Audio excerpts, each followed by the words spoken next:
बाबुल का घर छोड़ के बेटी पिया के घर चली।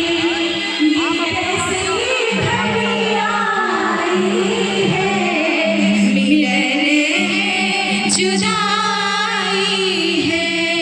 ये कैसी घड़ी आई है, मिलन जुदाई है। बचपन